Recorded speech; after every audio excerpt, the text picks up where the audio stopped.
Secretary of State Antony Blinken is in Africa this week, where he's aiming to boost U.S. diplomatic efforts amid multiple crises there. The Secretary's three-nation tour takes him to Kenya, Nigeria, and Senegal.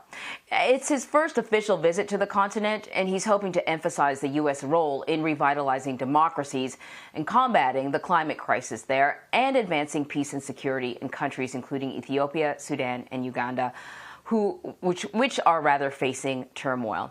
So for more on this, let's bring in Debora Patta, who is in Johannesburg.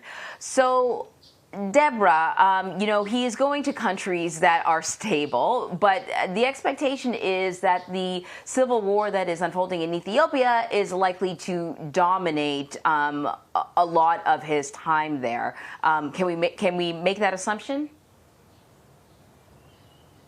Absolutely, Anne-Marie, and Antony Blinken certainly has his work cut out for him. I mean, the Horn of Africa is deeply unstable now, with allegations of gross human rights atrocities in Ethiopia, as we've spoken about so many times with you, including rape, executions, and hunger now being used as a weapon of war.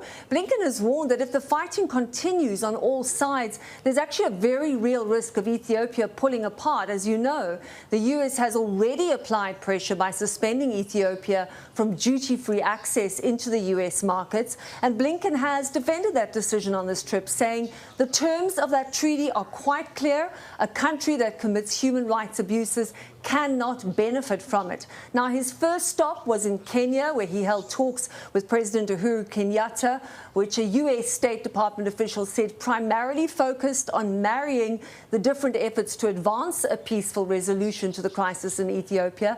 Kenyatta, in fact, had spoken to Ethiopia's Abiy Ahmed over the past weekend and indicated that Abiy is perhaps a little more willing than he has been in the past to actually take advantage of these diplomatic efforts. There's also been a lot of speculation that the Tigrayan rebels who are fighting the Ethiopian government could advance on the capital of Addis Ababa. And today, the U.S.'s Federal Aviation Administration warned that pilots operating planes out of the capital could in fact be directly or even indirectly exposed to ground weapon fire or surface-to-air fire if the conflict actually gets close to Addis Ababa. But we're also hearing that there has been intense fighting in the Tigrayan rebels' push east, where it seems they actually want to try and gain control of the route linking landlocked Ethiopia to the neighboring part of Djibouti. Of course, though, as we keep saying, the immediate concern remains the prospect of mass starvation in Tigray, as humanitarian aid and food supplies have been choked off to this region. So any efforts that Blinken is able to advance towards democracy or peaceful resolution are becoming quite desperate in that region. And what are the protests in Sudan? Are they also on his list of concerns?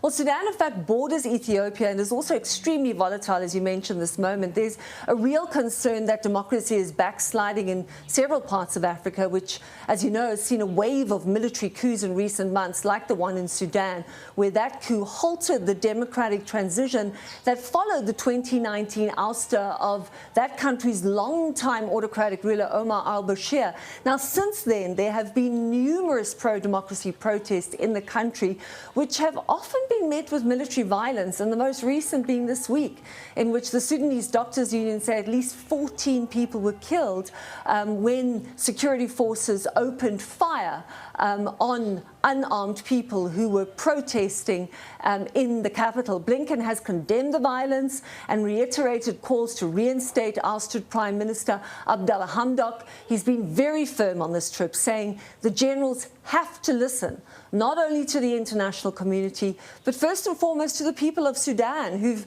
made very clear through their protest, he says, that they want a resumption of the civilian-led transition, something that he described as historic and that was putting Sudan on a positive path to democracy and greater prosperity. All good talk, but whether this can actually be achieved in such an unstable region right now, Anne-Marie, of course, has yet to be seen.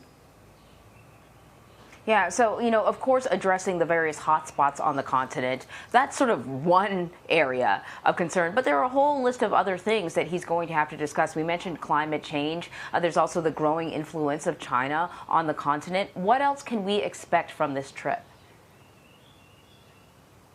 Well, it's a pity in many ways, and understandable, of course, that events in Ethiopia and Sudan have sort of overshadowed this trip. As I mentioned, Blinken has visited Kenya, is currently in Nigeria, and will conclude this trip with a stop in Senegal. And obviously, Sudan and Ethiopia have been top of that agenda. But the issues that you've mentioned are also very important. There are critics who believe that President Joe Biden's administration has been somewhat inattentive to Africa. It's a common complaint about U.S. foreign policy, but I think it's gained particular traction as, the U.S.'s nearest competitor really is China, which, as you mentioned, has made a massive effort to invest heavily in Africa. And through that, it's gained far deeper political and economic roots there. Now, remember, this is also a continent in which anti-American jihadist groups continue to thrive in places like the Sahel and Somalia. So all those issues remain very important. Blinken had, in fact, planned to visit Africa in the late summer, but postponed this after the sudden Taliban takeover of Afghanistan in mid-August. So it's expected, Anne-Marie, that before Blinken goes home, he will articulate the Biden administration's policy on Africa. We don't know what that's going to be yet, but obviously China, climate change, and those issues will be addressed. Yeah, he's got a lot on his plate. Debora Patta, thank you very much.